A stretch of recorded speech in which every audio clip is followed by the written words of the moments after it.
Wolf back. What's going on? It's your boy, The Wolf, RotoStreet.com. We breed and feed you fantasy wolves. Thrilled to welcome back on. It's an annual visit at this point. It's one of my favorite stops of the offseason. That's Mr. Graham Barfield coming on for his fourth time over at Fantasy Points. You can find him at Graham Barfield. He's a co-owner and the director of analytics at Fantasy Points.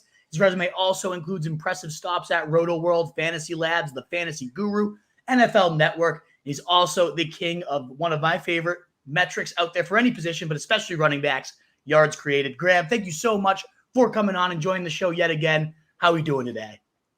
I'm good, man. Yeah, thanks for having me back. It's an exciting time, man. This like last week of August is always like one of my favorite points of the NFL season. We've got like actual, football on to digest. We've got preseason usage to digest and try to gain an edge on over the field. So yeah, man, it's an exciting time. I got a bunch of drafts lined up these next 2 weeks. Like I'm ready to go, man. This is the time. 100%. Yeah, all the leagues coming back, maxing out the best ball entries if you can squeeze them all in right now. It's go time. I love it. And as the title here suggests, we're going to be hitting quarterbacks. So we already did running backs with your running mate over there, Scott Barrett. Great show. If you haven't checked it out, we did receivers with Danny Kelly over at The Ringer last week. Another awesome show. But of course, we got to hit the quarterbacks as well. And not only are we going to be diving into our rankings at the position, but also talking quite a bit of Superflex strategy. I know it's a very up-and-coming popular format, and not a lot of stuff's out there on there. And you have a great article over at Fantasy Points. We'll kind of preview and go through some of your favorite takeaways, your favorite strategies in that. Oh, man, it's going to be a great show. I cannot wait to hit it. But, Graham, you already mentioned we have real football to digest, real football to dive into, and you had a fantastic – both of you guys, first Barrett in week 1 and now you in week 2. You guys cover the preseason, I think, better than anybody over there. So we don't have to give away every single nugget. Make sure you guys check out FantasyPoints.com to see those breakdowns. But I'd love to dive into a handful of players before we get to those quarterbacks that you consider some of the biggest winners and losers. So who rose for you this preseason week 2? Yeah, I think Brian Robinson and Dameon Pierce, 2 rookie runners, are probably the biggest winners from this past weekend. Dame Pierce didn't even play. I can't remember. I was talking to the guys about this week, but I can't remember a 4th-round rookie coming in and not getting any reps in the second week of the preseason because he's already locked up the jog. And look, I get it. Marlon Mack, Rex Burkhead, these guys are replacement level players, and that's kind of part of the reason why I was drafting Dameon Pierce so heavily. And it sucks because Pierce's ADP is about to skyrocket. Man, I mean, he's still got plenty of upside in the 9th, 10th round of your drafts this week. And then, yeah, man, Brian Robinson pouring out for Antonio Gibson. His stock just continues to tank. Robinson outsnapped Gibson 11-5 on early downs this past week. Gibson was really just involved on passing downs, but J.D. McKissick didn't play. So I wouldn't put too much stock in that. To be honest with you, Nick, this is going to be a gross 3-man backfield attached to Carson Wentz. I don't really want a lot of it, but if I am drafting any of these guys, it's going to be Robinson. Yeah, 100% starting over Gibson. I mean, insanity.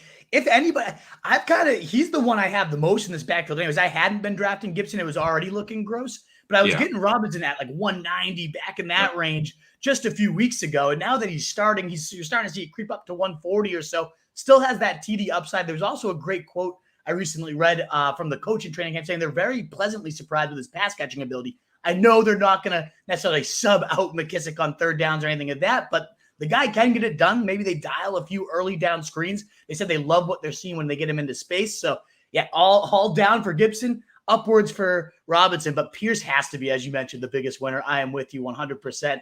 It is unprecedented. Never seen a 4th-round rookie get rested like that with Mac playing, with everybody else in the backfield getting some reps as well. So I mean, he might be the featured back. As dumb as it was for Florida not to make him that, could be that kind of. I've seen the Alvin Kamara comp a lot out there in terms of great hyper efficiency. I know they're different players, but just a guy that deserved more touches than he got, now walking into more there. So you said you see him creeping up to pick 100 or so. You think that's fair? Where do you take him, or where do you like to see from him in 2022? Yeah, so I split a $350 RotoWire OC entry with my guy Edwin Porras this weekend. Nice. We took Dameon Pierce. It was Friday night or Thursday night. Yeah, we took Dameon Pierce round 9. So I'm being aggressive with him. I think that ADP bucket is really interesting for backs. I'm the way I'm kind of approaching it this year is like I kind of want one or two guys in the first 3 rounds, one or two running backs in the first 2 or 3 rounds, and then just not touch it until like round 7, 8, 9, because that bucket, man, is really hot between Ramondre Stevenson, Kareem Hunt, Clyde Edwards-Helaire still goes in that pocket because people are afraid of him. Dame Pierce is another guy. Edmonds, not a bad one. Chase Edmonds. I've been warming on Chase Edmonds, man. Raheem Mostert's 30 and has a degenerative knee. Sony Michel is like a distant 3. I don't know. I was a little too low on Edmonds this offseason. I've started drafting him a little bit in best ball for sure. Yeah, absolutely. Yeah, it's a very interesting pocket, but Pierce might be the most intriguing of all. Like I'm stoked because I have 30% of him in my exposure on Underdog already, just because he was going at 140 for a while. Just a no-brainer hammer there, and then now it's just locked in. So I'm still going to keep going after him, even though I have a bunch of them, even though the price is rising. I love that one as well. You mentioned Gibson. He's obviously one of the biggest losers. Was there one or two more players you wanted to shout out that you think their value might be? We never want to overreact to preseason unless we see something like Gibson. I mean, that's one that I don't think anybody's going to overreact to. This is scary. This is terrifying. He's running one team or whatever now. But is there anybody else that you'd consider being a little more cautious on based on what you've seen? Well, you mentioned it. The overreaction is bad on Twitter these days, man. Like, let's calm down and let's use our football brains a little bit here. Like, Travis Kelce's 33 years old and he's in his 5th year with Mahomes. He probably doesn't need to play very much during preseason, right. So I'm not freaking out about guys like that. But one guy that I watched all the games this weekend, one of the guys that really popped to me was Christian Kirk. Trevor Lawrence looked fine. I wouldn't say he looked sharp, but he looked fine. The connection with Kirk was really strong, though. He hit Kirk on a number of out routes over the middle, 8 targets and a half. I mean, look, I know it's not sexy, but Christian Kirk is like locked in as their number one. Marvin Jones is going to be 32 this year. Zay Jones is what he is. He's a fine, like, deep threat role player. But I think Christian Kirk is set up a lot better than people are giving him credit for. And I don't think he's ever going to go like where he should be going. Like, he's a real strong 3. And he's going as like a 4 or 5 into the 7th round. So I'm in on Kirk, especially in PPR leagues. I do wonder about his touchdown upside just because the Jags aren't going to score very much. But like, man, if you can give me like 6 for 80 every week, like I'm a fan of that. Definitely, for sure. Well, if you want other preseason winners and losers, again, go check out FantasyPoints.com. Some of the best preseason breakdowns you could find out there, folks. Now we're going to dive into the feature topic for today, quarterback position, Superflex Leagues. Before we do, if you don't mind considering a thumbs up, if you like what you're hearing, enjoy the content, it would be so greatly appreciated to help us grow, shares, retweets, all that good stuff. And just a reminder, if you are on Twitter, for some reason, those don't pop up on the StreamYard platform if you have questions. So join us over on YouTube. If so, if you have questions, I will answer them all after the show once we finish up our quarterback talk here. But let's dive on in. Before we get it, and I want to just preface this too, I know a lot of people might not be playing Superflex out there, so don't feel like you have to just log out. We're going to be breaking down these quarterbacks and talking about where we might take them in 1 QB versus 2 QB, looking at our rankings, our tiers. It's not just a strictly Superflex show. We're not trying to polarize you guys out there, but we also want to make sure if you are in a Superflex league, I don't find too much strategy content out there at all, and I certainly think Graham has one, if not the best piece I've read on Superflex so far. So we'll be definitely referencing that, talking about what Superflex is, while also, again, giving you quarterback breakdowns to make sure it's hopefully a great show for everybody, whatever league you are in, because you're starting at least one quarterback wherever you are, I imagine. So we'll dive in, though, and just start at the top in case we have some new listeners here who might not be aware of what Superflex is. How would you kind of summarize that, Graham, for anybody that's never played it? It's the way to make quarterbacks actually valuable. There's 6 or 7 guys this year in fantasy that are like, I have earmarked as like the most valuable guys. And then there's 5 or 6 after them that are, kind of interesting. And then there's the rest. Superflex solves for the scarcity problem. And that's why it's so much fun. I play in a couple of Superflex leagues every year. It always is just such a fun puzzle to kind of solve because it's so different than normal 12-team leagues. This year in particular, and I wrote about this in my column, but this year in particular, I'm a big fan of trying to get one of the top 6 or 7 difference makers and then just kind of using those guys as like your foundation pieces. So that's like the obvious one. Obviously we don't have to talk about Herbert and Mahomes and Allen. Those guys are great, but like I include Jalen Hurts on that list. I include Trey Lance. I put Joe Burrow in that mix. So I'm really aggressive on quarterbacks in the first round, especially if I have a top 6 or 7 pick. And then it changes a bit. If you got 12-team league, you're picking near the back half of round 1. Justin Jefferson's on the board, Christian McCaffrey's on the board. Like, it's hard to pass those guys up. So it really tweaks and changes the strategy quite a bit, and I love it for that reason. I'm a huge fan of Superflex. Yeah, absolutely. Just again, for anybody who has never played it, it does mean you can put a quarterback into your flex, which does open up, as Graham said, a whole new world of value. Some of these guys, like you referenced Jared Goff in your article, he doesn't really matter at all in 1 QB leagues, but he's putting up just as much as your typical RB2, quality wide receiver 2s at times. Like, this is exactly what you're looking for your flex. So these guys suddenly matter in today's NFL. And as Graham mentioned, one of his favorite strategies is picking on those quarterbacks early. Where exactly? You mentioned round 1. Like, you would never consider that in a 1 QB league as round 1 for quarterbacks. You always see those home leagues where somebody doesn't know what they're doing and they draft Tom Brady because he's Tom Brady. But in typical sharp leagues, what could we expect for like 1 QB leagues versus Superflex? What are some of the biggest adjustments you have to make in terms of how you're thinking of the game?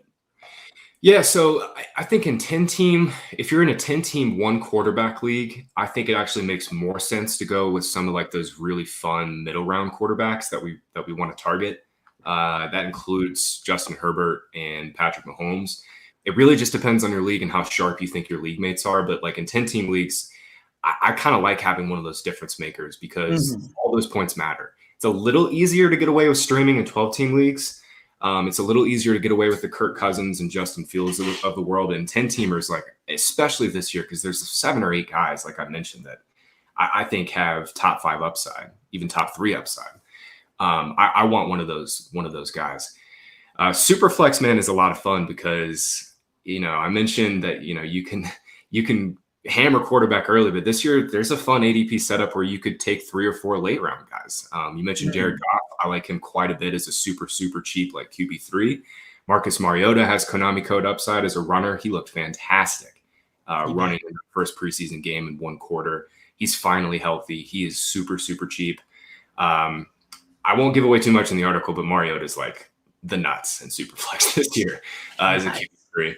I like Kirk Cousins, Derek Carr. I mean, there's just a lot of combinations that you can go with this year. And I think that's kind of the fun part of a Superflex is you get so many different strategies, and it really comes down to what you're comfortable with in terms of your builds and stuff. But man, it's hard to, if you got the 6th pick this year and Kyler's there, like I can't pass up Kyler at 6. Like I can't.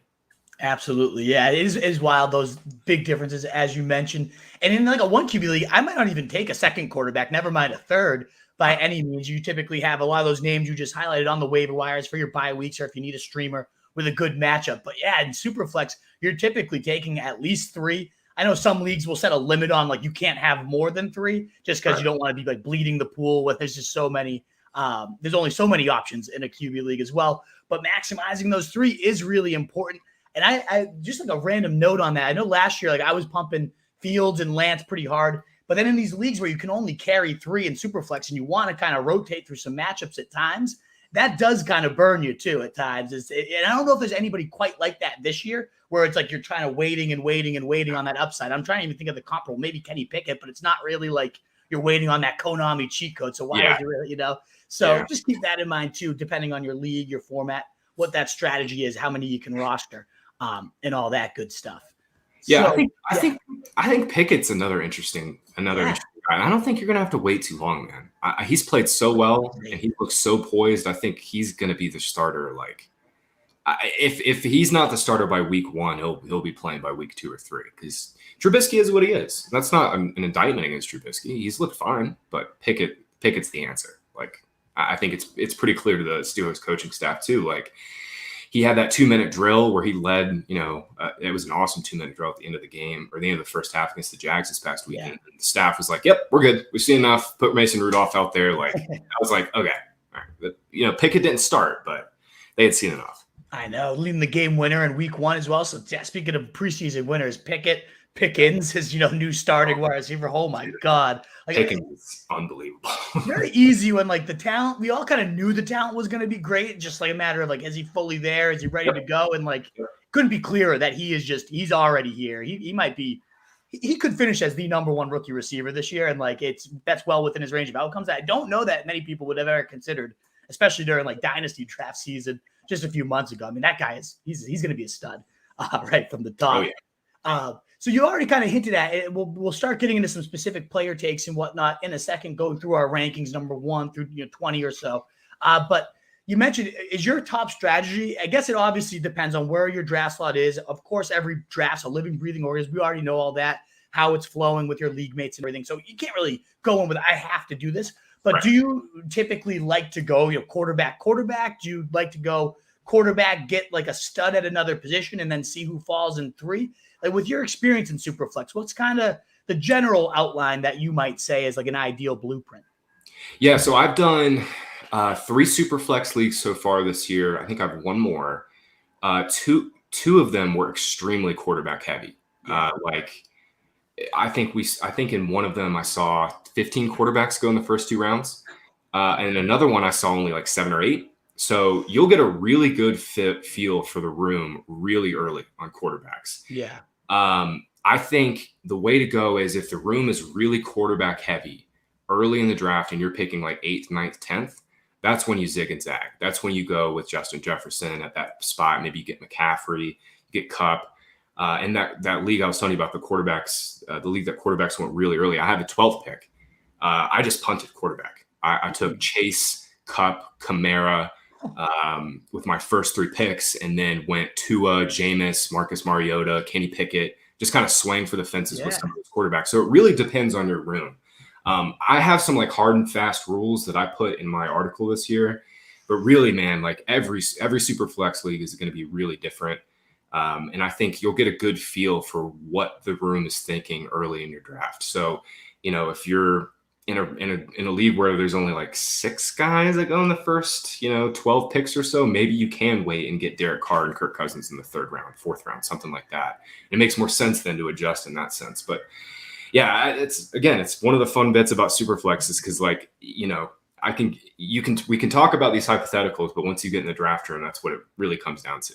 Yeah, absolutely. You referenced those top 15 too, like going in the first 2 rounds. I really do think we'll talk into some of these names now in terms of our tiers and rankings. There's like about 14 to 15 I really like is like my number 1. If I can get 2 of them, like amazing, awesome in a Superflex. And after that, as you mentioned, if you didn't get either of them, it doesn't make much sense other than just to punt the position at that point and just kind of be the last person taking their starting quarterbacks. But I'm with you. I see 14 guys I really like, and there's not much parity. Certainly, after you get past some of those cheat code Konami guys, Kyler Murray, maybe Jalen Hurts, if you lump them in there. There's like a 7 through 14 that I'm just like, I'll take who I can get. It certainly if Kirk Cousins is there in round 3, if you could do like Jalen Hurts, Jefferson, and then Cousins is going to fall back to you in round 3, like that's the most beautiful possible start. So as you feel out the room, though. You don't want to be hopefully left without too many, or you just punt it and you just have unbelievable skill positions. So yeah, that's a great way to put it. Well, we'll start then with the rankings. I know we don't have to dive into the top guys too much, but I assume the top 2 is probably what you see on most rankings right now. Josh Allen being that number 1 guy. Do you think, I guess the really only interesting part of this conversation could be, where do you consider him, if at all, in a regular just 1 QB league? Because I don't know if he goes too early that you're just never landing Josh Allen. And 2, what about Superflex? Is he the lock 101, or do you still consider a different position at 101? Yeah, in 1 QB start-sit leagues, I'm very rarely drafting Allen, just because receivers that go in that bucket are potential league winners. And this is not an indictment on Allen at all. Allen has locked, his upside. He's a touchdown machine. He's got 45 passing touchdowns plus 6 rushing touchdown upside. You know exactly what you're getting. In best ball, it's a different equation. Like, I want access to Josh Allen's ceiling in week 16 and 17. Maybe you're overpaying for him, but he still has the highest ceiling at the position, and I want that guy on some of my teams. So yeah, in 1 QB, man, I'm very rarely getting him. I think he's the locked in 101 in Superflex, though. Like, just don't ever think it. Don't take Jonathan Taylor. Don't take Patrick Mahomes. Just take Allen and use him as your kind of like. Allen in Superflex to me is like almost like Christian McCaffrey in just normal start-sit leagues, because he is such a difference maker above the 7th, 8th best quarterback, he's going to give you 4.5, 5 more fantasy points per game than the 7th, 8th best quarterback. So just use Allen as like he's your anchor. And then you can come back and get another quarterback and be done, or you could just go ham at running back, receiver for the next 6-7 rounds and get some of these fun QB3 guys. Like there's a lot of ways you can build with Allen, and it just kind of gives you that flexibility and also the peace of mind. And that's kind of more broadly like why I'm taking the top 6-7 quarterbacks with the first 7 picks in Superflex, is because there's something to be said about the peace of mind they give. Yeah. And I don't know, man. In that league I was telling you about that it was like 14 or 15 quarterbacks in the first 2 rounds. That's optimal. Like that is the way you should be drafting in Superflex. Like it really is optimal. Like you just get your first 2 in the first 3 rounds, and then you go from there. I'm with you. I always want my first 2 in the first 3 rounds, unless I'm really punting. And I'm with you. Josh Allen is that cheat code. I mean, stuff in fantasy wet dreams when it comes to the fantasy quarterback position, deep bombs, running points. Like it's just, obviously you don't overthink this one. If you get the 101, I think it's almost unfair, to be honest, how much of a big edge like you can build from there, because there's still good quarterbacks often falling there. So yeah, I'm with you there. You guys have a great article actually on your site too. One of your newer writers, Jeff Henderson, he does the wins above replacements, and he wrote, even in just 1 QB leagues, is Josh Allen worth a first round pick, given how just steady and consistent this guy is year in and year out? 25 of his last 33 games have been over 20 fantasy points, over 400 in back-to-back seasons. Like it's not by his awesome new stat that wins above replacement. Like it's not unfeasible to consider him a round 1 pick. Now, obviously you wouldn't do that in a 1 QB, certainly when he's falling to rounds 3 and 4. But I'd say about 15% or so of my underdog, I've taken the plunge when it's late 3rd and he's still there, just because of how steady that's going to be. You can come back with the Gabe Davis on the next round. But yeah, the reason I'm passing him up is just because sometimes falling to round 5 right now, and the only other guy I'd even consider in the first 5 rounds of a 1 QB league, but I would also consider the lock for 102 in a Superflex, is Herbert. I really just love this kid. I think he's going to lead the NFL in every meaningful passing category. Barrett had a great tweet once too about how he actually has some pretty untapped Konami upside. Like he's on paper better athlete than Josh Allen. What if they actually start using that a little bit more? I don't think you're going to get that volume by any means, but there's a ceiling that we just haven't even seen yet, which is crazy to think how good he's been in setting so many records his first 2 seasons. He's my lock number 2. Would you say the same for you as well? Yeah. Yep. And in 1 QB leagues, man, it's really hard for me to take Allen in round 3 when, like you said, Herbert goes round 5. There's something to be said about all the continuity the Chargers have too. Like offensive line is much better. All of his weapons are back. They added Gerald Everett. Like this is all set up for him just to smash. And I'm a big fan of adjusting for early season schedules. Like let's take our known knowns. We know what these teams are going to look like roster wise early in the season. We have look ahead lines for the first 2 weeks of the season, thanks to the sports books. Like, let's adjust. So I came up with a hot score, like a hot score metric.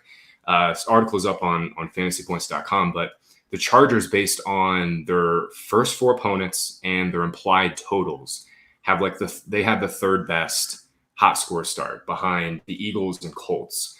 Chargers' first 4 games. Tell me if this doesn't get you excited. They play the Raiders, the Chiefs, the Jags, and then Houston. Like first 2 games are going to be shootouts, and then they have the 2 worst teams in the AFC. Like, Herbert, man, is like, if there's one guy in 1 quarterback leagues that I'm going to take in round 5 of a 12-teamer, it's Herbert. Like that's what this is. I'm a big fan of like conditional drafting with quarterbacks, right? If your running back and receiver pool dries up, take a quarterback in the 5th, 6th round. Like, just don't overthink it. Lock in those points. Don't mess around with the Kirk Cousins and Justin Fields, because Justin Herbert, man, it's like he has QB1 upside. Like, just once that running back and receiver pool dries out, like I'm much more willing to go for a quarterback, and that's a big part of the reason why I'm in on Herbert. I'm in on Hurts. I'm in on Murray. I'm in on Lance, is because that's when those 2 and 3 running backs on your roster, it kind of starts to dry out. Absolutely, yeah. You're starting to wade through the Akers and the Montgomerys that have a little bit of question marks to them. Give me the guys getting 25 a week at quarterback, maybe even more. The shootouts in that division. That continuity argument, I don't think enough people bring up. Like, this is the first time he's had the same play caller in like 4 years dating back to college. He actually talked about how it's his first real OTAs of his NFL career, given all the COVID and everything going on. And all the reports are they are flying down the field, like the better line often unlocks a faster paced offense because everything about it is beautiful for him. I think he could genuinely outscore Josh Allen, and I love that 2-round discount between them. It's a great, absolute great play. You started to allude to some of the other names that kind of round out, whether it's top 5, top 6, but there are a group that you're just like, these are the guys that still kind of represent potential cheat codes. Who would you consider some of those guys? And if you want to give them an order, great. If you just have a tier, that's also great as well. I think it's a tier. Yeah, I think it's Allen, Herbert, Mahomes. And then I have like a pocket where it's like Lamar, and then slightly behind them, Kyler and Hurts. Mm-hmm. You know what the upside is with Hurts at this point. I mean, he's been nothing but a top 5 fantasy quarterback in all of his starts since he took over. AJ Brown is the grownest of mans of all time. He's going to be a humongous difference maker for this offense. And then Kyler, man, I think you could make an argument for Kyler over Hurts. You could have him flipped. I don't really have a true preference between the two. I prefer Hurts just slightly more. But yeah, I mean, I think Hollywood Brown, man, he's been an underrated kind of like, I think people have not really taken into account what Hollywood's going to do for this offense. And once you get Duke back after 6 games, Hollywood running in the slot kind of as an upgrade over Christian Kirk. Kyler's got top 3 upside once again. The only thing with him is he's just fallen off because of injuries over the last 2 years, which I'm not going to hold that against him. If Kyler's healthy for all 16, 17 games this year, like he's got top 3 upside too, and he's 3 to 4 rounds cheaper than Josh Allen. So that's kind of the way I'm playing it in start-sit leagues. It's like, I want Josh Allen. I'll take him if he really slides, but really this is where I'm making my decisions from. Yesterday, I just took Jalen Hurts in it was a 10-team league in the 6th round. After all of my backs and receivers kind of fell off, like I'm more than happy to take Hurts or Kyler in that spot. Absolutely. I mean, people listen to my show know Hurts is my QB3. I'm all in. I absolutely love this. Everybody's heard the AJ Brown is at the digs that it was to Allen and unlocks it. It really could be. I mean, that's how good he said. Like grownest man of all men. Like, it's the truth. AJ Brown is an absolute monster. So I can't wait to see what happens there. I saw a stat about how Hurts was towards the bottom of the league in terms of yards after the catch from his receivers. And now he gets maybe the best in the game at that. So that's going to be huge for him. This offense, I think it acts as like an extension of the run game. Everybody worried about how often they ran the ball. Yeah, they're going to be run heavy. It's going to help Hurts because he's going to run the ball a lot too. But they're going to use those like AJ Brown quick screens as handoffs, the way the training camp reports are saying right now. So that's only going to help Hurts rack up some more passing yards too. I love it. And yeah, Murray, I put him right in that tier as well. They're talking about how the first time since Kingsbury's been there, they've really unlocked an air raid offense in terms of 4 receivers out there with Rondale and Marquise in the slot, AJ and DeAndre Hopkins out wide. Like, you might have to wait for those first 6 weeks to get there. I don't think it's going to be a bad thing knowing how Murray usually starts. It's usually the mid-season and beyond where he fades out. So inject that to me, have him start fast, finish fast, especially when points matter the most down the stretch there. I'm absolutely there with Kyler Murray. I guess the one guy I've struggled a little bit with is Lamar. Obviously the ceiling is so clear, and most people have him at quarterback 4. So I'm not going to sit here and say he's tough, but I'd just rather have both those other names I talked about, given he's the quarterback 9 and 10 the last 2 years. He just hasn't really quite looked like himself. Contract year, I mean, the guy might go absolutely crazy this year. Sounds like he's in just insane, pristine shape. They're going back to 2019, which is actually probably a positive for him, given that even though it's run heavier. I don't know, though. He's just the one I can't – I go Hurts or Murray every time, so I just don't land Lamar, who typically goes about a round earlier than them in 1 QB leagues and a pick earlier. Am I nuts, to go those 2 guys over Lamar? I don't think so. I think it's a really close tier, man. In my ranks, I have them all in the same tier. I have Lamar slightly ahead, just because he's the god. He's freaky L for a reason, man. Like, averaging 65, 66 yards per game on the ground in his last 2 years. It's just ridiculous. I mean, it's unbelievable. I mean, Hurts is around 60 yards per game. Kyler's around 40. So, if you want to split hairs there, that's where I'm going, is like, okay, Lamar just really has the true freaky, rushing upside. And I think they're going to get back to it. They have a really rough start, man. They have a rough schedule in general. So if you want to really split hairs, I'm completely fine with it. But I think it's really close between those three. Yeah. And as we kind of talked about at the top is the overall view of the position. You have these kind of six that make up the buy round six in a single QB league. These are the guys that you should really consider. Certainly top six picks in a Superflex league should just go these six quarterbacks. And then there's a group of like 7 through 14 that just there's certainly some that wow you and tantalize you a little more. Then there's just your pocket passes are about to throw for 4,840. Like there's just a nice tier of steadiness, I would say, that I would certainly like at least one of them for a Superflex. Maybe you get back round 1 and 2 if you really like two of those guys. How do you sift through this tier? Is there anybody in particular between? So I'll just kind of spit my rankings out real fast here. Burrow, Russell Wilson, Lance, Dak, Brady, Stafford. And then I kind of cut it off just a little bit. Then Cousins, Carr, and Rodgers right below him to round out the top 15.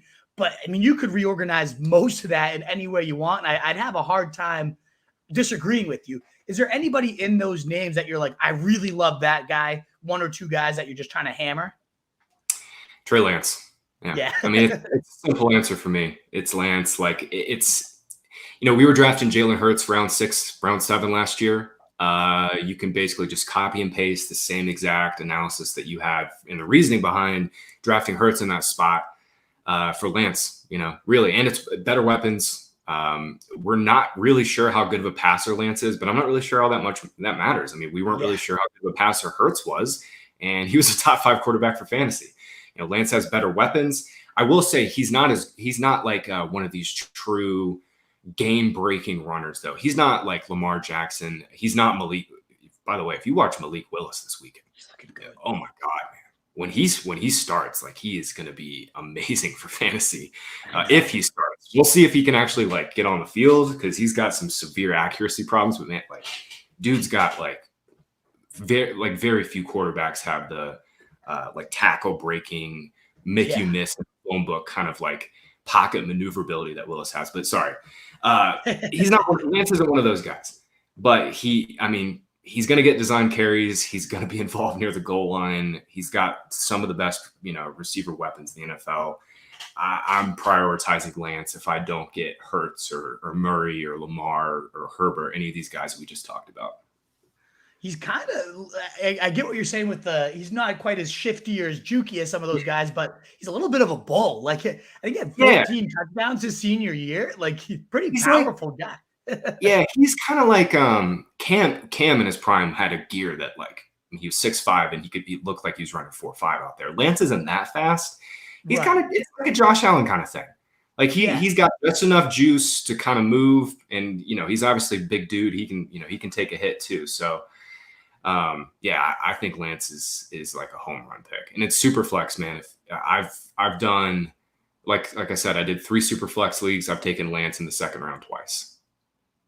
The only reason I didn't get Lance in that one league is because everybody was drunk on quarterbacks, which whatever, I'm fine with. But Lance is the QB2 you want. He had like a 19 carry game in one of his only 2 starts last year. Like, it's a cheat code. And as you mentioned too, like, it doesn't even matter how good of a passer is. I don't even know how bad of a passer you can be when you're throwing a Debo, Ayuk, and Kittle. Like, that's anybody can succeed with those weapons. And it sounds like he really is lighting it up with those first pass of the preseason. One of the first passes of the preseason went for an 80-yard touchdown to Danny Gray, also an explosive guy. Like, I don't think you need much more. It's just so clear, like, the parallels between him and 2019 Jackson. Some deep bombs, some running ability, and Josh Allen. Like, it's what is the money maker of quarterbacks. This guy has it, and there's no worry about Garoppolo. I don't even think Garoppolo will be on the team come the regular season. Even if he is, they've said this is Trey Lance's squad. Right. I don't see. It's really like the floor is so stable because of the rush. Fucking Tebow was like a top 10 quarterback on like a 32nd passer rating in the league. It was a top 6 fantasy quarterback. Like, the floor is great, and then if he hits his ceiling as a passer too, that's when you get Lamar 2019 and you just win your game because it's just insane. Yep, bro. If Nick Mullins can average 7.9 yards per pass attempt with the Niners, I think Trey Lance will be okay. Like, he's not the most accurate quarterback in the league. Maybe his ball placement isn't great, but like, Shanahan schemed up Nick Mullins nearly 8 yards per attempt. Jimmy Garoppolo's been well over 8 yards per attempt in his career. I think Trey Lance will be just fine efficiency-wise. Maybe you're going to have some really ugly games, but like the spike weeks for him are going to be ridiculous. Absolutely. Yep. I'm with you. I can't argue against him at all. I don't want to argue against him at all because he's great. I have him high in my rankings for a reason. I think he's the ideal, like, especially if you got a Hurts or somebody you feel great about in the first. Like, it's just so sexy to have Trey Lance as your number 2 as well. Certainly, you could be happy with him in a 1 QB league as your QB1 and in a super flex. I'm fine with it, of course. But if he's your 2, like, that just looks that much better. You're looking at your roster construction. Yeah. I am nothing but a shameful roster baiter. I am always down for a good roster bation, man. Absolutely. And that'll give you material for the next 2 weeks if you're drafting today. You can just be looking at Trey Lance at QB2 and hammering away for the next couple of weeks. Absolutely. Oh, I'm with you there. Yeah, Trey Lance at 2 or Tom Brady. Do I want 45 and old? I mean, obviously, Brady has his own positives too, but give me the young guy that's about to run for 1,000 yards himself. I'm all with you. Is there anybody in that range that you just don't find yourself typically getting towards in that remaining QB1 type of tier? I'm a little lower on Russ. Yeah, I'm a little lower on Russ, but I like them all. I'm a little lower on Dak just because of the receivers kind of scare me. I think, Lamb is just set up to smash, but it's dicey, man. Jalen Tolbert's behind Noah Brown right now. That's probably not good. James Washington's hurt.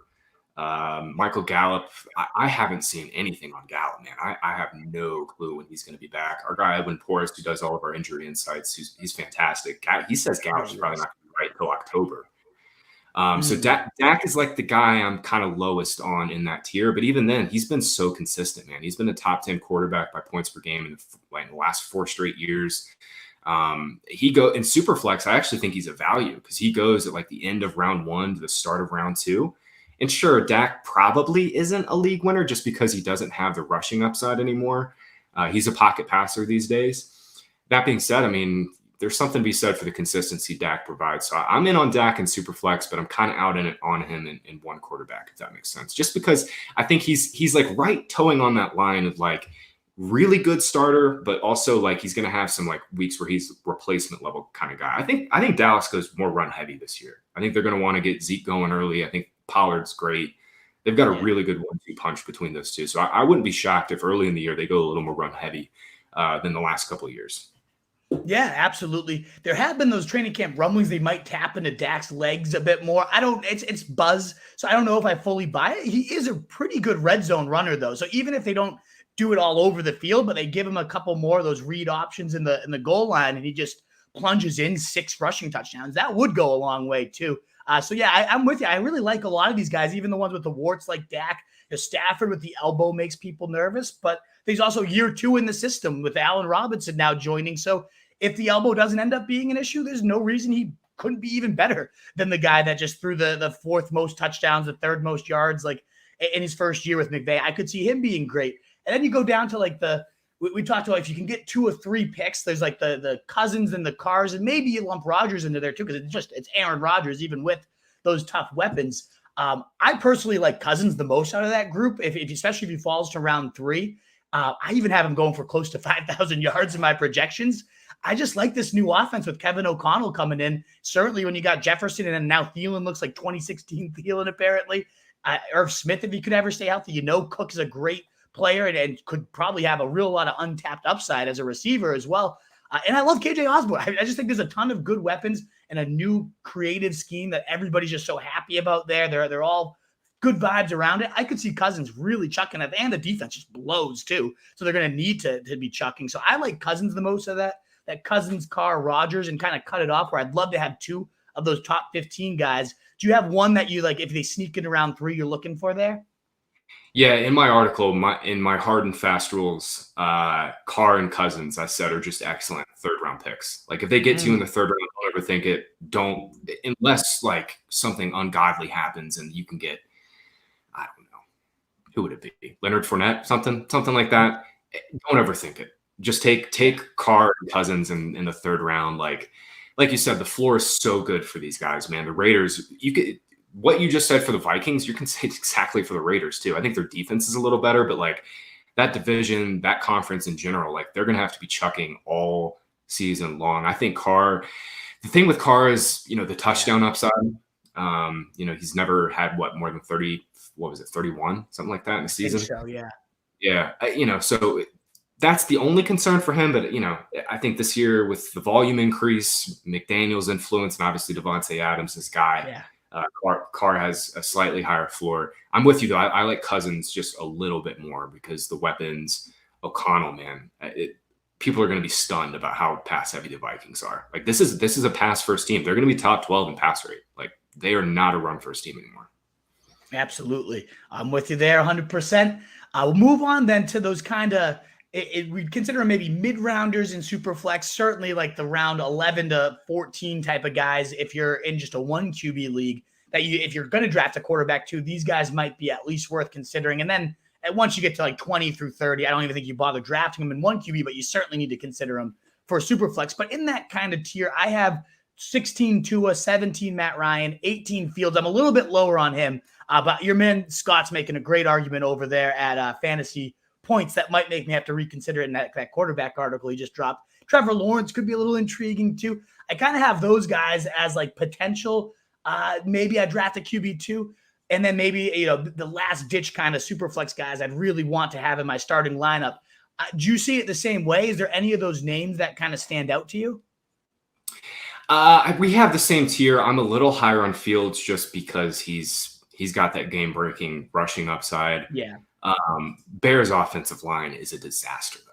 Like they're going to get stomped in their first 2 games. They play the Niners and the Packers in their first 2, and it might get ugly out there for Fields. But after that, the Bears' schedule opens up a little bit. So in one quarterback leagues, I'm not drafting Fields. I'm hoping maybe somebody else does, and then they drop him after week 1 or 2 after a couple bad games, and I can go scoop him up.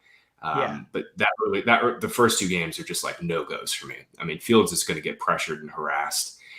And Superflex is different. You can kind of take Fields' first couple bad games and be fine with it. I've warmed to Tua.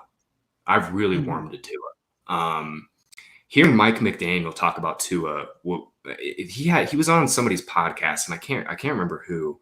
But McDaniels doesn't strike me as a guy who's like going to blow smoke up your ass. He said Tua throws the most accurate ball he's ever seen. Wow. And that's extremely high praise. He was talking about how he's a lefty, and Tua's actually a righty, but he throws lefty, and he's got this like kind of like late like cut to his ball that all lefties have. I played baseball, and all lefties have this like late cut to their balls, and Tua's got that. And the way he throws it, especially towards the sidelines, he was saying, it like just drops in the bucket perfectly. If Tua is like the ball distributor to Tyreek, to Jalen Waddle, to Chase Edmonds, like shit, man, like he's definitely got a little more upside than I think people are giving him credit for. I'm taking him over Lawrence for sure, just because I believe in McDaniel more. I believe in the weapons more. So I do like Tua. He's just he's fringy for 1 quarterback leagues. You're going to have great weeks where he puts up 22, and then you're going to have weeks where, he has 11 or 12 points, So he's just like right on that fringe for 1 quarterback, but I do like him quite a bit as like the QB2 to get if you don't get Cousins, Carr. I like Fields too. He's like the QB2 I would want. Yeah, I'm with you 100%. In fact, if there's one to break into like the top 10, like really just explode, that's the weapons to do it. And you mentioned the way he throws the ball, like he hits his receivers in stride really well, which is exactly what Mike McDaniels wants to do. Maybe, I know he's Tyreek Hill saying he's better than Patrick Mahomes. No, like we know that's not true. But maybe at letting Tyreek get the yards after the catch and hitting him in stride, like maybe that skill set is. Look, Tyreek was obviously, just trying to sound good for his guy, but I think there was something to he's that quote. He was like, he's better than Mahomes. He throws a more accurate ball than Mahomes, or a more catchable ball. Yeah, I don't know about that too, but I think it's also kind of makes sense. You hear McDaniel saying he throws an extremely accurate ball. You look back at his college numbers, you adjust for average depth of target. Tua was the most accurate quarterback in his final season. He was more accurate than Joe Burrow. Like the dude, he is clearly accurate. 2 nights ago, he hit Mike Gesicki on this like kind of quick slants, quick timing offense.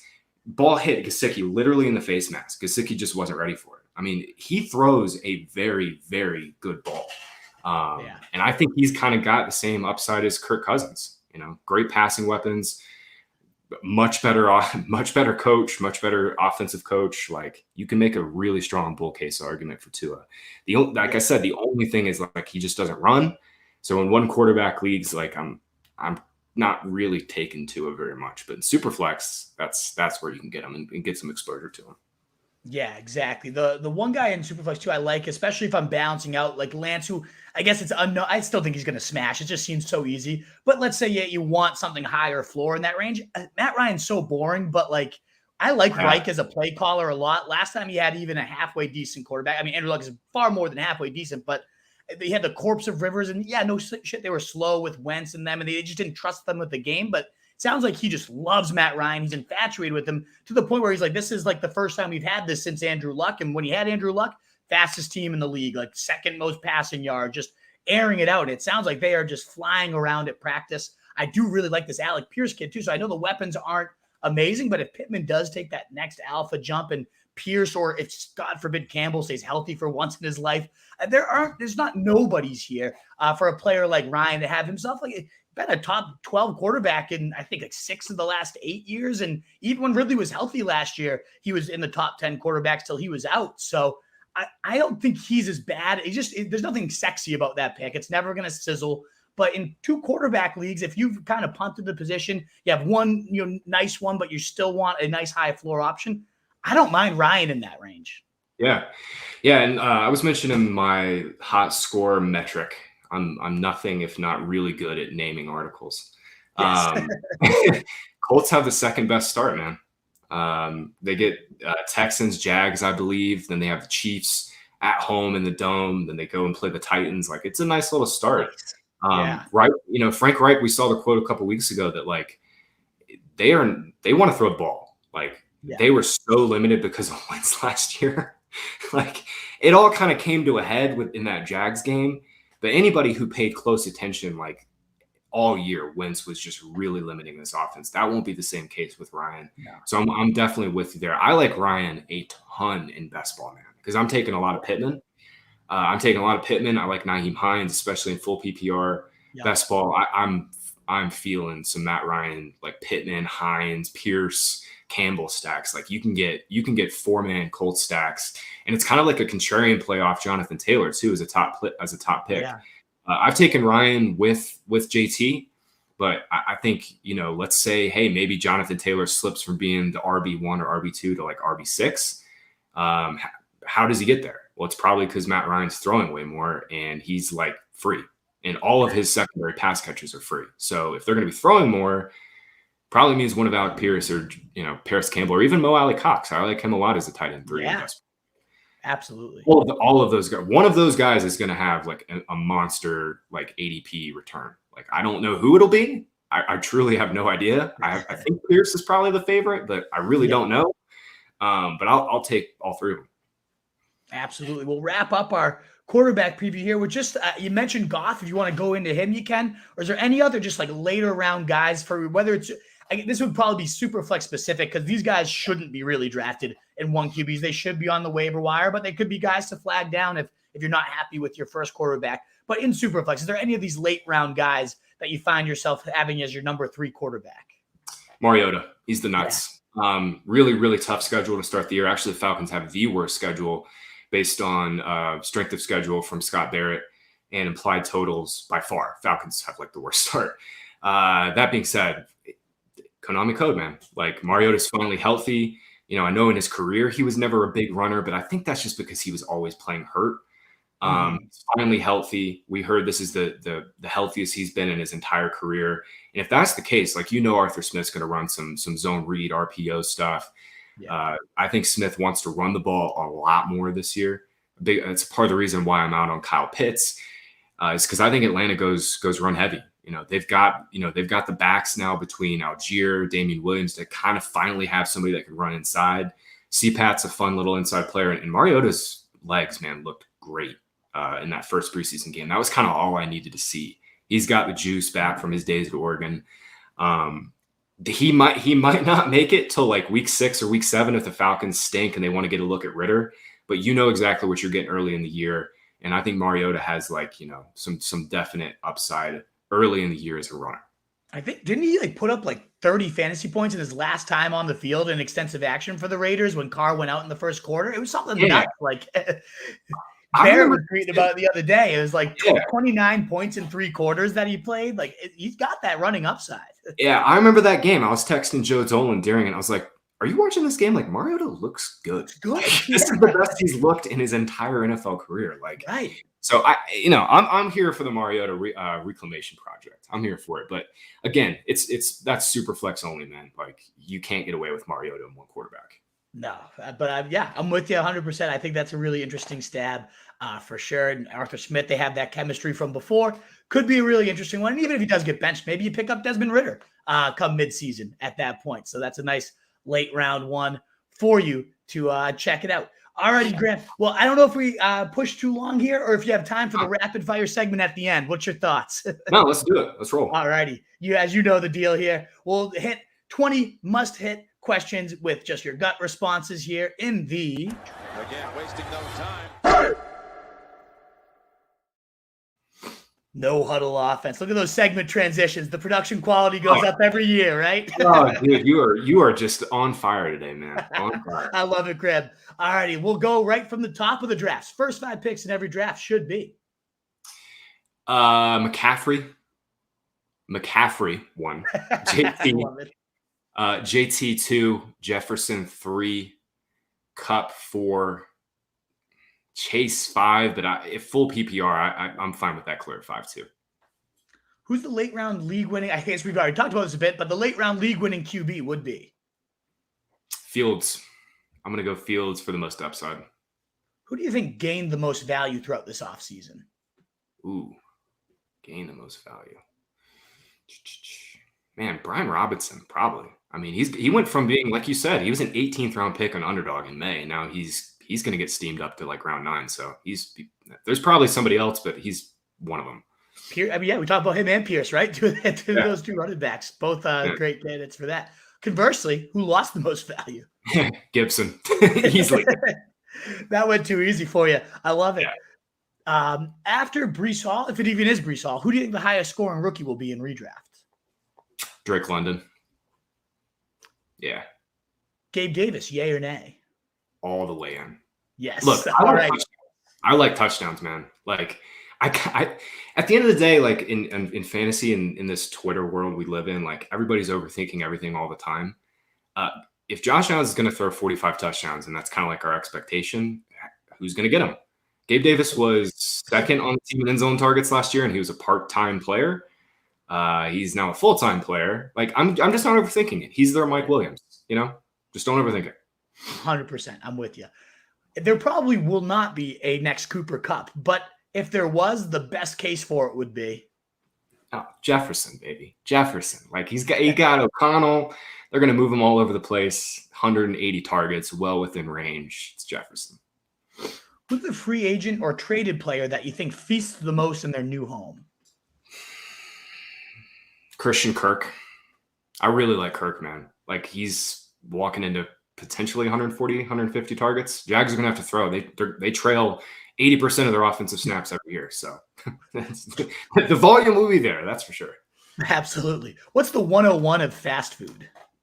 101 of Popeyes, baby. I'm a big Popeyes guy. They got the best chicken and best fries. Love it. What's the early rounder from 1 or 2 that busts the hardest? Derrick Henry. The mid-rounder of 2022 that is now in the 2023 early rounds at this time next year. Mid-rounder.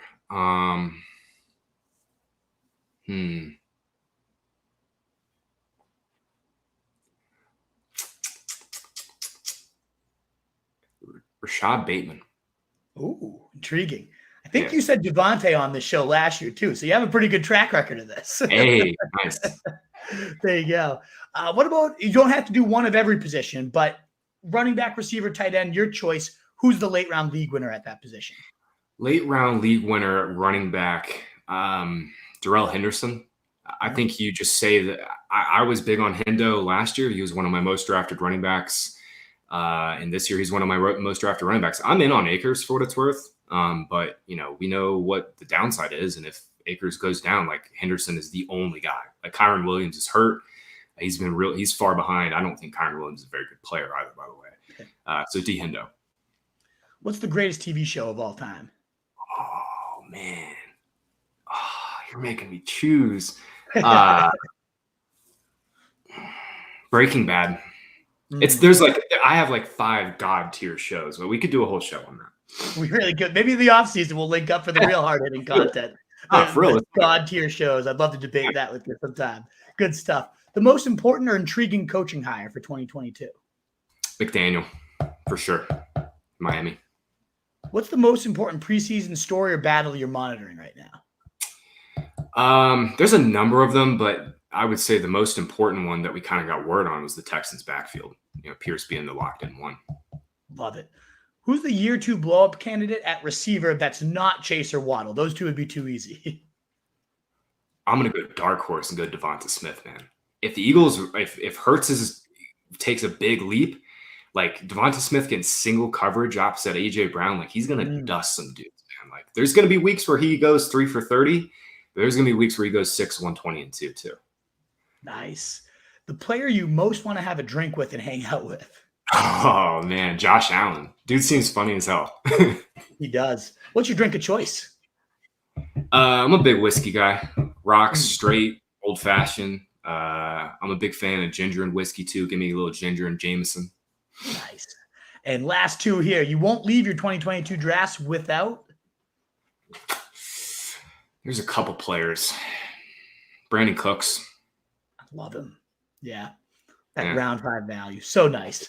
And your boldest 2022 fantasy prediction, and then just a reminder of where our listeners can find you, find your work, and all that good stuff. I am not a hot take guy, but Lance is QB1. That's probably like the boldest I could go where it's actually in range. But Nick, man, this was freaking awesome.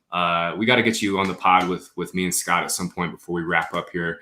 If not, we'll do it sometime this offseason. But Absolutely. I want to thank you for your time. I'm at Graham Barfield on Twitter. You can check out all my stuff at FantasyPoints.com. Nick, you're a legend, man. Thank you again for having me. I'm a legend. Look at you, my man. Thanks so much for coming on. A true legend in the space. Your kind words mean more than you know, man. So appreciated. But thanks so much for your time, your insight. Always such a blast catching up with you, Graham. So, yeah, I mean, I'll come on and talk with you guys any day of the week, whenever you want. But, man, it's just such a fun time every time we have you on the show. So thanks again so much. Check him out, Wolfpack. Graham, have a great rest of your day, your year, your fantasy season. Best of luck, man. Yeah, same to you, man. Thank you. All righty, Wolfpack. Well, thanks again to Graham for coming on to the show. He is always, again, one of my favorite guests of the offseason. Him and Barrett over at Fantasy Points. 2 guys that come on every year, 2 guys that are just always A+. It is the best. So thanks again so much, Graham, for coming on. Check out FantasyPoints.com. Some of the best content out there. Looks like we have a buzzing mailbag. I don't know if that means there's bots or what's going on here. We're going to find out shortly. But let's hit the mailbag, and hopefully it's not just steaming garbage out here. Any questions you guys have, get them on in. Let's chat, Wolfpack. But again, check out at Graham Barfield, FantasyPoints.com. Such a great website, great people, great content. My favorite, easy every year, first subscription I make, Fantasy Points. It's the best. All righty, Jordan T, what's going on? Making Monday great again. I love it. Great stuff, Jordan. Thanks for tuning in. What a legend. It's always good to hear from you. Know that you're here. Ethan Allen Lunsford. What do you think about Cam Akers in the 6th round in a dynasty? It's the ultimate risk reward there. I don't know that there's a ton of risk to a 6th rounder either. Like if he pans out, let's say he comes back from this Achilles. He was before that Achilles tear. He was what, a first, late first, early second type of running back. Could be right back into there. They seem to certainly want him at 19 touches per game when he first came back. And everybody's hating on how bad he looked. And yeah, that's really tough to come back 6 months from an Achilles injury and face 3 straight top 5 run defenses, 5, 3, and 7 in order. That's really hard to do. So I'm in on Akers. I certainly had a 6th round price. Like, let's go for it. Let's see what happens here. If it doesn't work out, it's going to be a flop and a 6th rounder burned, and that sucks. But if it works, and it sucks, but it's a 6th rounder. If it does pan out, now you're looking at, the RB1 anchor for your team for the next however many years, 5, 6, maybe 10, if he has a great career. I think he's well worth it there, Ethan, for sure. Drafted Kirk about half a round above his ADP in Dynasty. Yeah, so you got some good pump up from Graham there. I've never been the biggest Kirk guy myself, but the path to 140 targets, like everything Graham's saying, makes sense. And now I'm kind of like, maybe I need to sneak in some late round drafts with Kirk here. What's going on, Evan? Thanks for tuning in. Hope you guys are having a great day. You as well, buddy. I was able to get Najee, Saquon, Hall, Dylan. Ooh, do I play all? You have 2 flex spots. Yeah, I mean, I guess it depends on Dylan. You have Evans and Deontay, Pierce. You got a stacked roster. So you have enough here that you can play the matchups. It's not just like, let's lock in Hall and Dylan because they're the first guys we took. I think you got to play those matchups. I'm guessing Evans and Deontay are locked into your receiver spots. You're not saying they're in flex consideration too. And then we can figure out, how good is Pierce going to be? Who's he facing? All that good stuff. I do love Eli Moore, certainly when Flacco plays as well. So you got yourself some really good options. That's what you always want, Evan. But I am not opposed. If the question is kind of like, can I play 4 running backs? Yeah, absolutely. If it's full PPR, oftentimes you'd want more receivers than running backs in there. But if you got the running backs like Hall, who could be 3-down profiles, we'll see how Carter and all that shaking up the rest of the preseason. I'm never opposed to 4 bell cows in that lineup. So we'll see how it works out. Saquon is certainly scary, but man, like he looks really good. I think Dayball is the guy to turn this around. Really, the biggest if, and it's a big if to me, he looks healthy. I think the play caller is going to be right. He's moving them all over the place. The slot, the line's even improved too. They've injected first-round tackles back-to-back years. The interior is still a little sketch, but still, it's the best line he's ever going to be running behind in his NFL career so far. The question is Daniel Jones. Is he going to actually be competent? And I don't have a clear answer to that. My guess is probably no, but I think he could be bad and Saquon could still be good. We've seen that happen plenty with running backs. So I love Saquon at his price. I do think I'd rather have like Kamara in the same price range. He's going even after Saquon now and probably not going to get suspended. So like, give me the guy that's a top 5 running back every year that's going in mid to late round 2. I'll take him, but I am not scared of Saquon. I really like Saquon. He's a guy I am targeting for sure. Let's go. Evan, another question for us. Hurts best. I love him. I love him by his ADP. I've gotten him in like early 7 at times. He's going to be an absolute cheat code. So I'm there. 1 QB leagues, it really depends on what receivers have fallen in round 7. Because there are a couple guys I love. I love Brandon Ayuk. I love, I really do like Hunter Renfrow, but you can often get him in round 8. So I don't want to toss him necessarily out there. But there's Michael Thomas was going there, but not really anymore. So I don't want to like give old ADP data, but there's a couple receivers in that round 7 range. Ayuk being the one that just comes to mind. It'll like hit me in 10 questions later, and I'll be like, yeah, that guy too. But man, I do love that price tag. It's just a matter of what receivers there, what my roster composition. But let's say I have like 3 running backs, 3 receivers. I love all 6 of my picks so far, and Hurts is sitting there. There's a no-brainer to me. And even in round 6, like if I don't feel great about the receivers or running backs there, yeah, I mean that Konami edge is huge. So I'm there. And Wolfpack, as you get your questions in, please do consider hitting that thumbs up button. It greatly helps us. It continues to help us to grow. It is so greatly appreciated. If you're new to the channel too, I'm seeing some new names in here. Love to see it. You want to see more great interviews, more content throughout the summer and regular season. A sub is also so greatly appreciated. The notification bell, even better if you want to do that. But please consider joining us, Wolfpack, and coming into the channel to see all this content live.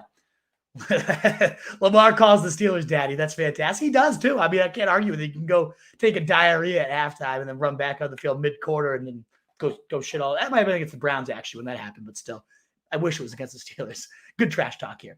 Jets week 1. I mean, yeah, he's going to probably be the best quarterback that week. Here I am saying I'm a little bit worried about him. He's just going to go put 45. You know what? I'm kind of getting to the root of this. This might be like psychotherapy for me answering you guys' questions.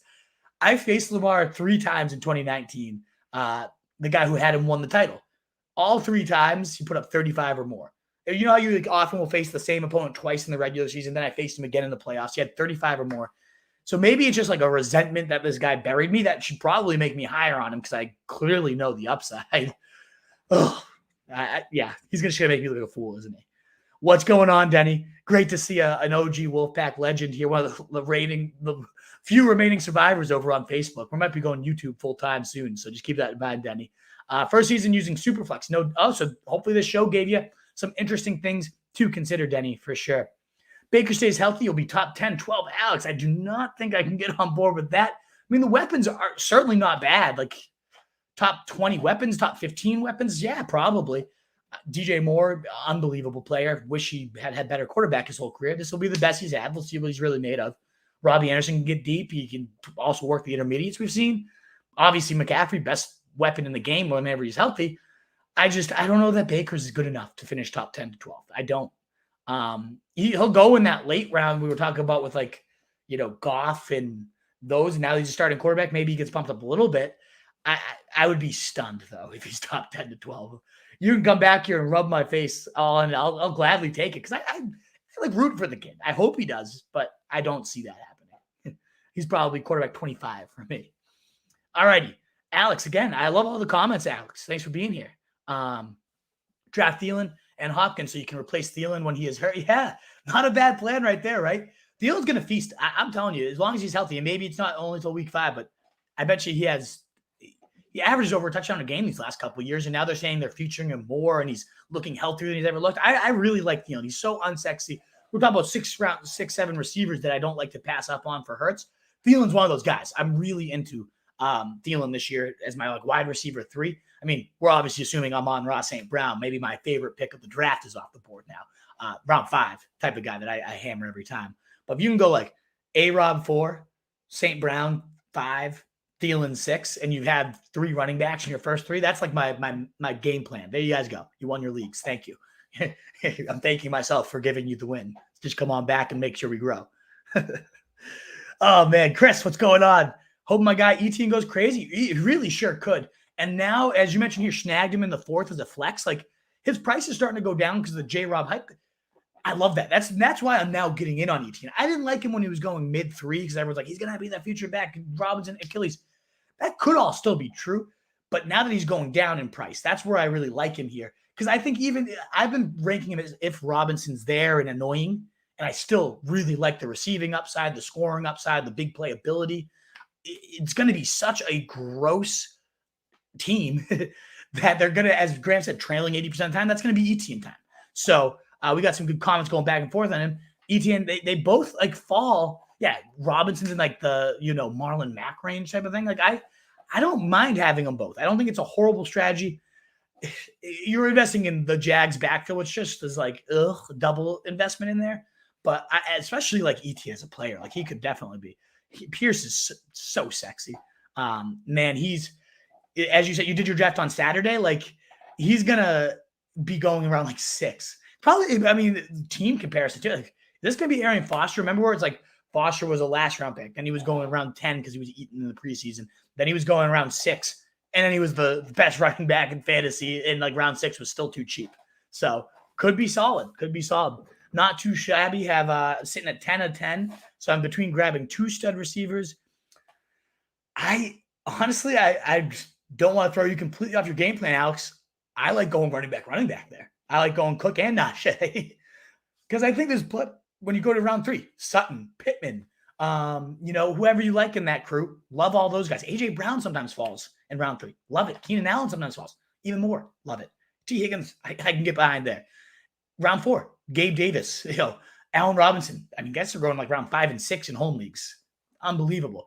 Just if they are going around 5 and 6, let's say you can go like Pittman, AJ Brown, and then Gabe Davis and Allen Robinson 5-6 at that turn. You want those horses then, because those 4 receivers would win you your league on their own without 2 running backs, studs. So I'm going running back, or maybe considering Kelsey in a 10-teamer, getting that elite edge. Maybe you get Pitts in round 3 instead, running back, Pitts, Sutton, A-Rob, Davis. Oh, that's getting me a little too excited here on a stream on a Monday. We did our draft last Saturday. Good. I mean, I'm always mixed emotions. Like, obviously, you don't want a big injury or anything that just like tanks a player before the season even gets going. But then you have some excitement now too. You have almost like a mini fantasy season as your studs like Damian Pierce who you took. You watch them go 40 picks earlier now, and you're like, yeah, hell yeah, I'm the man.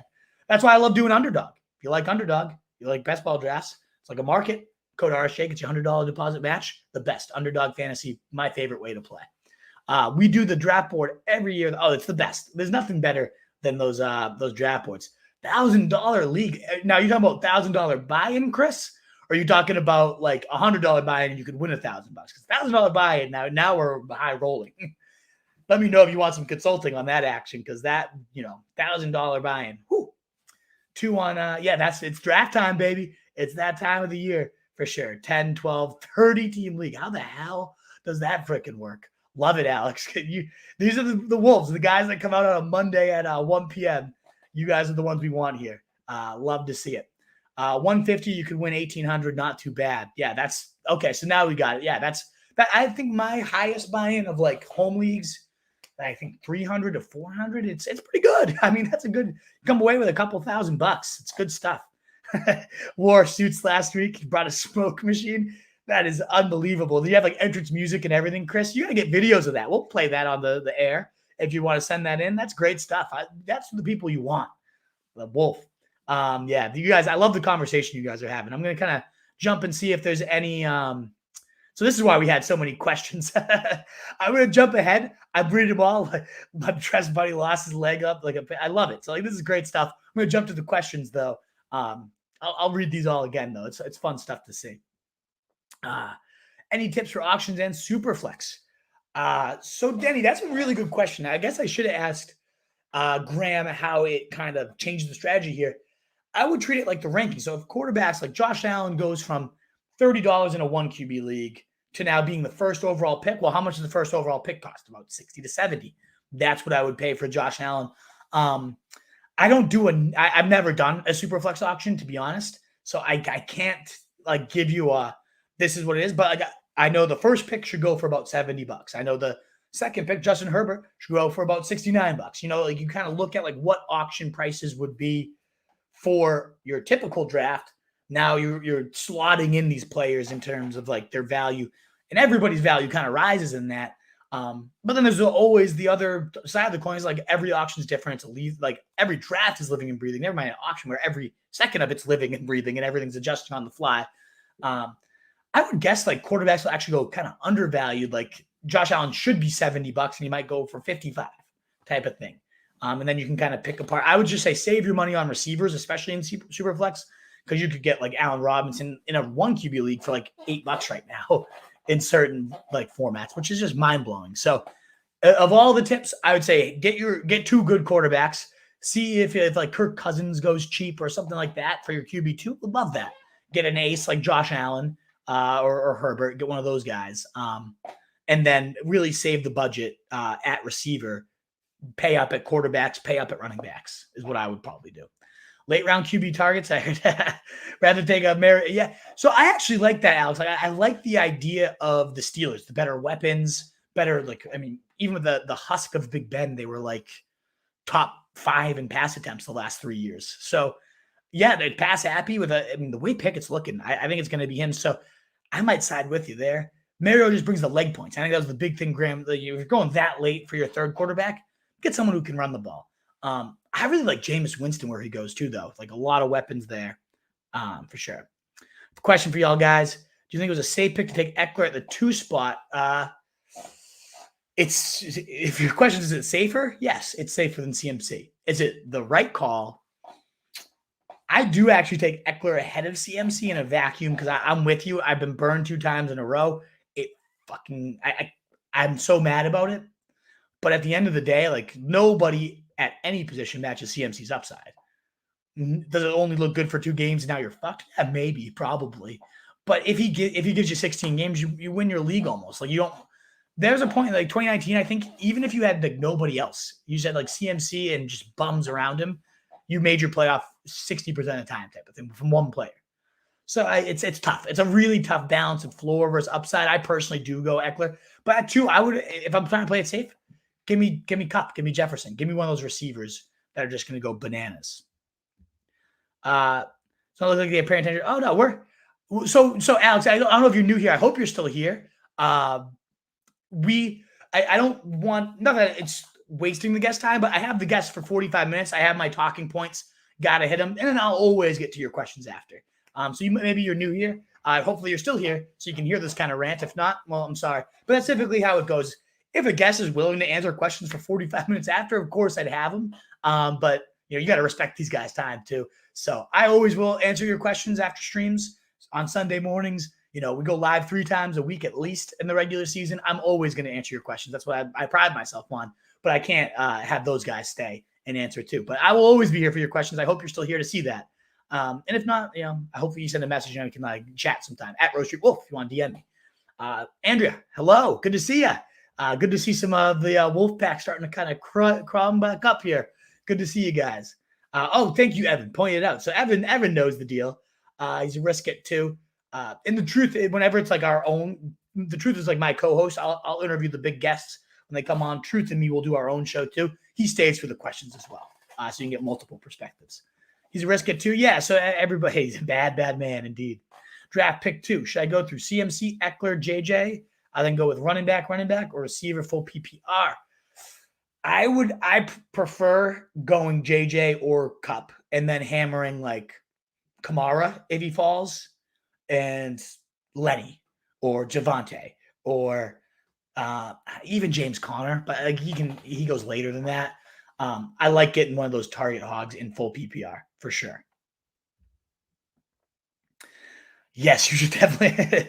Great question, George. Did you study scheduled counseling for your buddy who drafted Gibson in the 4th round? Please do. He's going to need a lot of therapy this year. That is a terrible pick. Oh man. Do you think taking Eckler at the 2 over? So we just covered that one for you, Chris. Hopefully you heard that rant.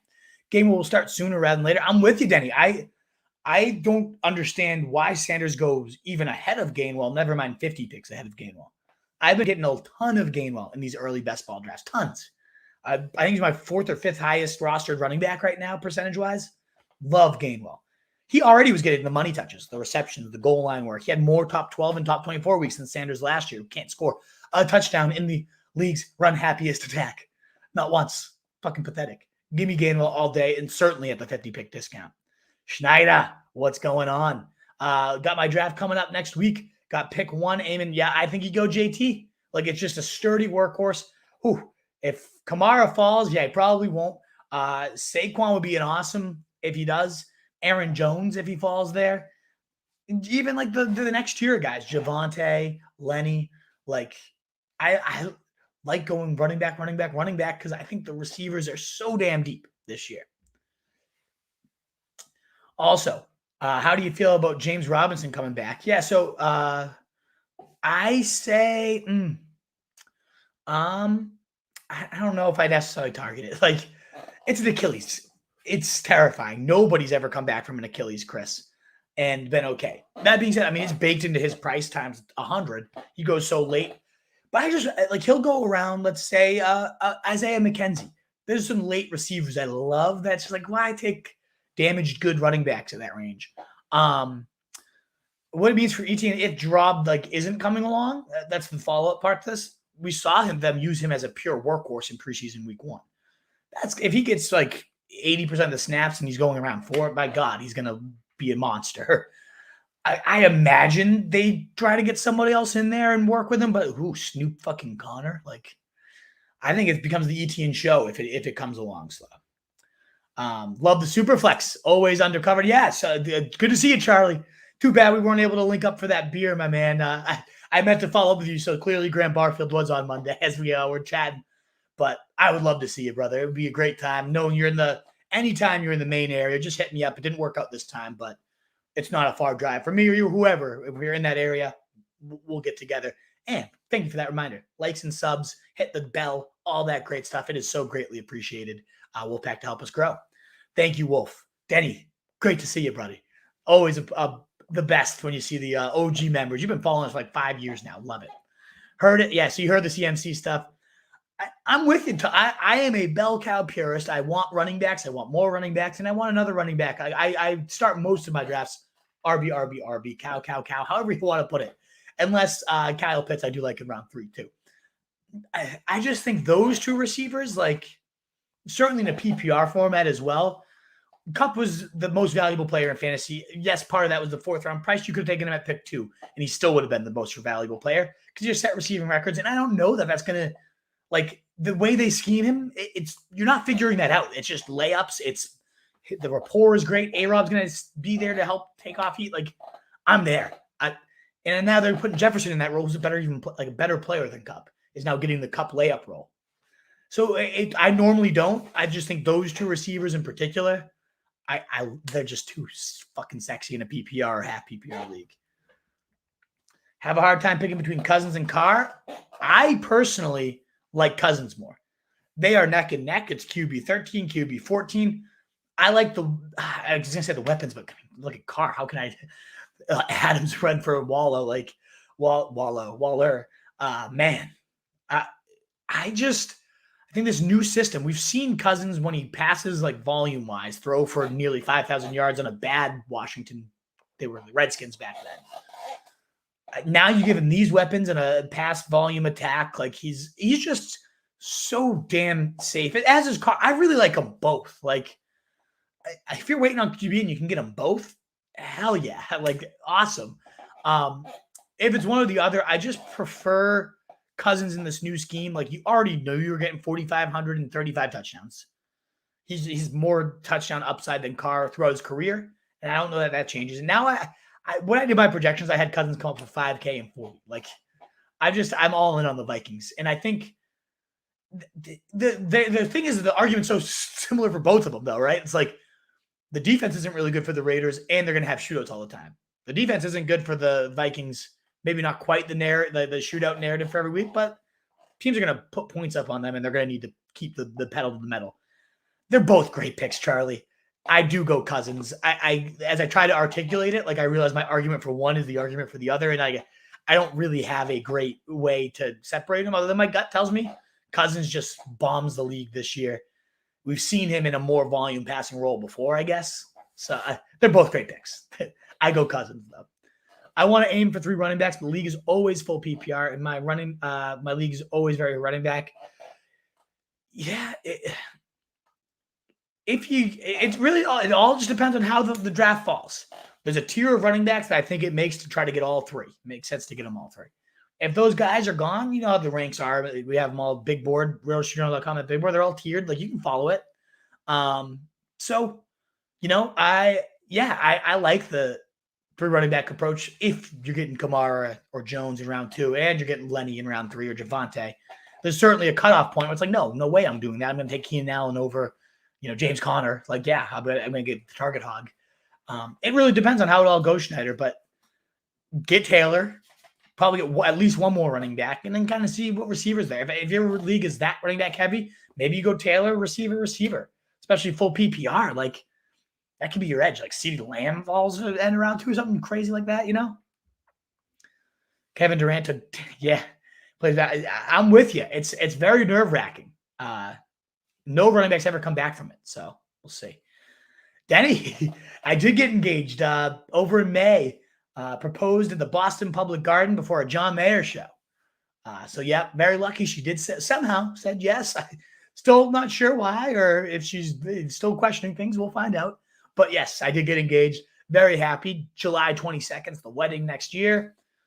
It's nice. Very nice. I got lucky. I got somebody who supports the things we're doing here at Roto Street. She does fantasy. She won her league herself last year. And that's how you make your fantasy decision, your real life decisions. I proposed because she won her league. She earned the right to get the knee. No, she's awesome. I'm lucky. So, yes. And thank you so much for noticing and commenting. Congrats. It's very appreciated, my man. Chris, keeping up the heat all session here. I love it. Thank you, my man. This makes this shit fun. So it's like, I'm always worried when I open the mailbag and I see like 40 questions halfway through the show.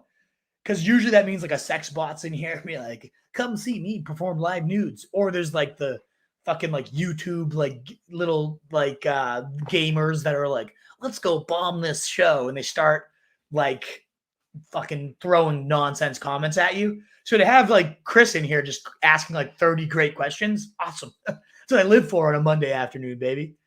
As I ignore your question, Chris, 12-man PPR. If you know Alex too, whoever that guy was in here, it looks like I might have missed him. Let him know we do answer questions. If anybody, he was asking some great questions. I don't want him to be turned off the fact that we do our feature. I try to say at the top, but he must have come in the mid-show type of thing. So if anybody's in contact with him, let him know. We always answer the questions here. Pick 2, Hurts, Eckler, Hurts. So like Jalen Hurts, is this like Superflex? Lenny, Debo, St. Brown, Waller. So what we're trying to fill like 2 starting spots. I mean, Hurts is obviously one of them. Jalen Hurts, like you're starting the quarterback there, and he's a very good option. And then Eckler, like it's the first 2. I mean, I love all the other players you're naming. They're all great, but it's the first 2 for sure. Like especially as you get lower on the list, you're looking at like Lockett and Knox. No, you're going Hurts and Eckler. Like I don't know if I am seeing your question the right way, Chris, but I mean Hurts and Eckler are by far the top 2 options here. But as you read the names, there's not really any I don't like. Like they're all great, good stuff. What up? No 2. Great to see you, my man. Awesome. Back in action. Great to see some legends coming out. It is a unicorn, isn't it? It's the best. I think she started playing because she knows this is what I do all fall, and she's like, "What the hell am I going to be able to talk to this guy with? Like, if I'm not in the league." But we now have like a wives and fiancés and girlfriends league. It's great stuff. It's the best, and they're all into it too, so it's fun. It makes it sure better in the season when it's all we talk about, right? No, at the top, I love Gabe Davis. My God, it doesn't get better, Michael. Doesn't get better. Love Fantasy Man. Love hearing other. Oh yeah, absolutely. So you're in the right spot because we're happy to chat it all day. Other draft, 10 team. Oh, you want? Okay, I'll rate the team in a sec, Chris. I just see your comment. Josh Allen, Joe Mixon, Javante, Cup T. Ooh, Cortland. I value on Cortland there is insanity. Dalton. I mean, damn. Starting lineup with those guys on the bench. Like, come on now. You know how I feel about this, Matthew. They're all Wolfpack guys. Like, there's not a single player on that list I'm like, yeah, I have questions about it. I love them all. That is an absolute monster. It is 10, but like that is ridiculous 10. I guess though, like looking at those receivers, it's like, do you even need T. Higgins when you have Gabe Davis and Mooney on the bench? Like, could you maybe swing T for another running back? You already have Mix and Javante. I mean, you have great running backs, but like that's the one quote unquote weakness. But I love Dameon Pierce. So like, no, that's a great team. That's a A- B, A maybe, depending on what the other teams in that league look like. So to grade your team, I love it, Chris. I don't love like Lockett in a seasonal just because, boom bust. Got to be even worse in that sense this year. Like, when's his big weeks coming? Maybe never with that quarterback crew. And Spiller now running behind Kelly and, Hurt. Like, seems like he might kind of be one of those guys that gets kicked to the curb. And maybe by mid-year he's okay. But if there's someone you're dropping, it's probably Spiller right now. I don't know that Lockett provides this team much value because everybody else around him is just going to be steadier and better. He'll have his blowups, but it's going to madden you to figure those out. Otherwise, I mean, it's stacked. There's nothing else to say. Like, top to bottom, a great squad. Firm B+ A-, like 90. Give it a 90, a grade. What we got here? Oh, we left off with Brian Robinson. Brian Robinson got Scott. Any thoughts on the team? Oh, so just to add 2 guys I really liked to the team. There you go. As you mentioned, like Javante, Mixon, Javante, so you're saying like the duos? Those are 2 great offenses to be a part of. Like, I think Russ is really going to feast it, So yeah, I'm up there. I think you're ready to ride. Absolutely. I think that Broncos team is going to push the pace. They've talked a lot about it. The Bengals are always good bets. If there was like a move to consider, though, I'd see like if you could get something for Higgins. Maybe you package Higgins in something else to get like a true horse or something of that nature. But man, your team is great. I wouldn't mess around too much. Yeah, I feel like you always send these teams a note to them. Like, yeah, like you smash these people every time. Yeah, and I don't know, like there's got to be better on waivers, I imagine too, Chris. Like, if you want the handcuff, then it's probably Kelly, but I just don't know. Justin Jackson obviously put up like 30 in his fill-in start. So maybe it's a valuable role, but it might just get dispersed between 3 and not be all that great. So I wouldn't force your final roster spot to be the handcuff for Eckler. I would see what else is out there, see what else could be intriguing. Bring it to another show and we'll chat. Doing mocks next week. Absolutely. Love to hear it. It's all day, every day, baby. I would recommend Snyder. Try out some underdog too. If you want to like actually draft with stake in the game, great $3 tournament launch today. And if you guys play, Code RSA gets you up to $100 match. It kicks back to help out your boys. So you guys are, like the content here, you want us to continue to be able to do this thing for free, which we always want to, we always hope to. Sign up for some of these promos. One gets you access to a great, fun game. I wouldn't promote it if I didn't love it. I'm addicted. You've seen me do the baked best ball, I'm sure, at this point, Schneider. It's awesome. It's the best platform to draft on, and up to $100 for free. If you, you'd have to deposit $100, but they give you $100 if you do. It's the best way to play fantasy. So you do your mocks, but I'd say also get into some of those so you can get some real action too. My highest recommended. Competitive League is on Saturday. Hell yeah, baby. We'll have definitely some more content. We have Pat Fitzmaurice. It's going to be a good excuse to preview the week, right? Pat Fitzmaurice, one of the best rankers in the business every year, top 10 accuracy type of guy, coming on for a 2022 talk tomorrow. Me and the Truth will be doing an auction show this week at some point as well. So yeah, we'll definitely be having some more content, some more Q&As, all that good stuff. Handcuff grab. Yeah, I'm with you. It's a handcuff grab, but I just don't know that roster spot's best used there. Newcomers, get ready to drink. Absolutely, Daddy. You know the deal.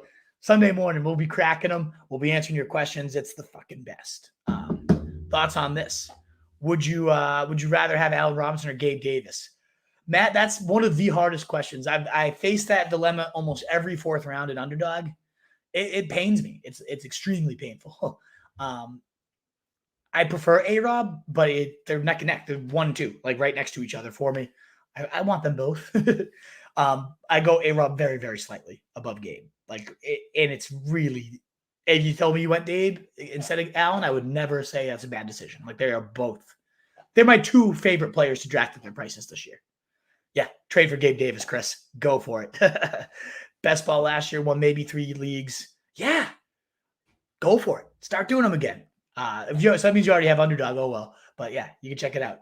Thank you, Andrea. Have a great day. All right, Wolfpack. Thanks again. So much good interaction. So many good questions there. And thanks again to Graham Barfield at FantasyPoints.com, at Graham Barfield on Twitter. One of the best guests you could ever have. I absolutely love that guy. Such a legend. So fun to always chat ball with him. So thanks again for your time, your generosity. We will be live again tomorrow, 11:15 for the show tomorrow with Pat. And maybe even a best ball draft with Peter. We have tons of good guests and everything lined up this week as we head into the season. So Wolfpack, this is the floodgates opening. You can get all my updated rankings every day. I go through them, make sure I make the moves. Updated this morning, at roastrejournal.com/bigboard. roastrejournal.com is where all our good stuff is. The guide is done. We're actually launching a new homepage to promote the guide too. So if you want to support the site, that's another great way to do it. It will be up, I hope tonight. We'll talk to the developer, see when it's all ready to go. But the guide is done. So it will be up this week for you to get ready for your drafts. It's great stuff. I'm very, very proud of what we created this year. So yeah, thanks again so much for your time, for your insight. You guys are the best.